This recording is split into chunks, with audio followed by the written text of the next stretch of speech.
current theme in the teachings of the Forest of Johns is that you have to make the Dharma your own. In other words, you can read about it, you can hear about it, think about it. And if that's as far as you go, that's still the Buddha's Dhamma, somebody else's Dhamma. You can practice it a little bit, but unless you really push yourself, you don't really know how true that Dharma is. And it's not really your own. This is one of the reasons why the Ajahns recommend going out in the forest, changing your environment to test yourself, because there are times when the meditation is going well, the mind seems to be perfectly okay, but you don't really know. Is it because your surroundings are okay, or do you really have the inner strength that the meditation is supposed to give? So you test that by going someplace else.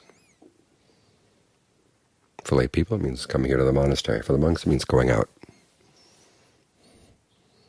finding another place to see when you're alone, without your ordinary surroundings. What's the state of the mind? And what can you do to strengthen that state of the mind? What are the qualities you're lacking? Your ability to step back and watch yourself is really important here, so you don't get sucked into unskillful mind states and carried away by them. The problem is a lot of those unskillful mind states are not just mind states. You feel them in the body as well. There's a sense of irritation, a sense of dis-ease.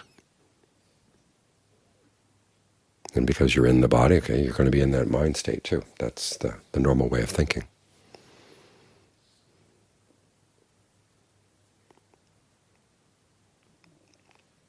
So it's important that you learn how to step back and just watch as if from outside.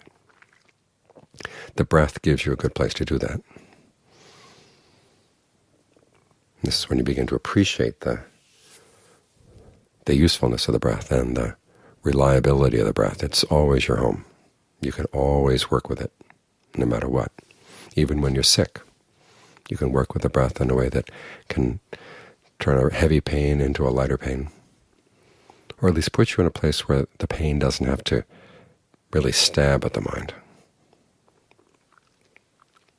And pain here can be either physical or emotional. You've got the breath there. Wherever you go, there's the breath. And you can use that as a reminder for all the good qualities you've heard about that go along with the breathing: the mindfulness, alertness, persistence, endurance, ardency.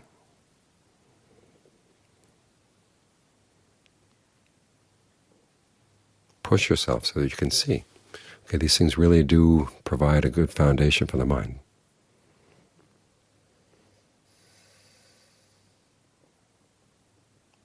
And when you've seen it for yourself, you've seen it in your own mind, then that Dharma becomes yours. It's not just the Buddha's Dharma or somebody else's Dharma. You have the power of conviction to get you through a difficult situation. The power of endurance when you find that you can do things you didn't think you could do.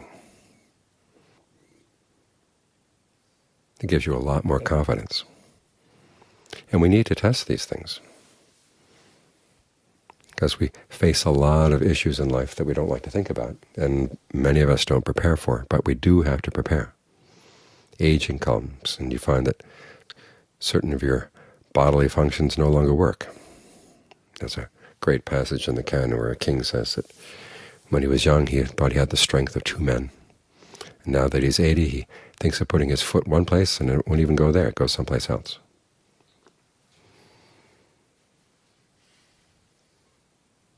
The body gets less and less good at repairing itself.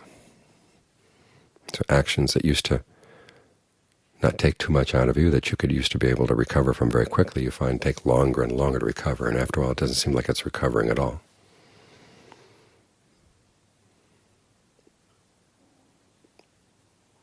And then different parts just stop working, and some of their stopping is life-threatening. And all of a sudden you realize that you're alone. Sometimes the doctors can help, and sometimes they can't help. If you've developed qualities in the mind that you're confident in, that you've tested and learned to trust because you've tested them, then aging, illness, and death don't threaten you that much. If you haven't tested these qualities, then you really don't know. So an important principle in the practice is when things get good, you try to test them, push the envelope, extend yourself further. You get comfortable sitting for an hour, okay, try an hour and a half. Try sitting up late into the night. When you're doing walking meditation, do a little bit more than you've done before. Go someplace you've never been before.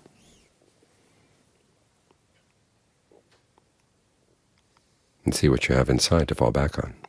When you've learned that you really do have something to fall back on, that gives you a lot more confidence in yourself and in the qualities of the Dhamma, these qualities of the Buddha and the Dharma, the Sangha that we're trying to internalize. You know them for sure only when you've tested them. I've noticed a lot of people who get interested in the Pali Canon, but if they don't really practice it, or if they practice it just in their ease and comfort, their interest begins to wane. They start getting cynical about the whole thing. But it's the people who have tested the teachings, those are the ones who maintain their confidence, maintain their conviction that what the Buddha taught is really true. That's because they've seen these qualities arise within them. They've seen that they actually can develop them in ways that they wouldn't have expected. This is when the Dharma really hits home, is when you find to your surprise that you have more strength than you thought you had, more resilience, more endurance. You're faced with a difficult situation and you find you can use your ingenuity to get beyond it. This strengthens your confidence both in yourself and in the Dharma, because they become one and the same thing. Your mind becomes Dharma. You've made it your own. And that's not by imposing your ideas about the Dharma on it. It means you basically make yourself into Dhamma. So the voices inside you that say, I can't do this, or that it's too much to ask, you learn you don't have to listen to them. So it's good to stretch yourself. Stretch yourself to fit the Dharma. And that way you make the Dharma your own.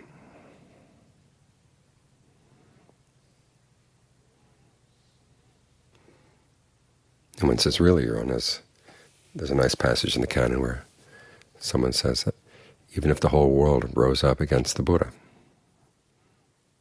he'd still side with the Buddha from what he had seen in his own practice. So the Dharma gets bigger in your heart, because the world gets smaller, it becomes less and less of an issue, because you realize that the issues outside are nothing compared to the issues inside.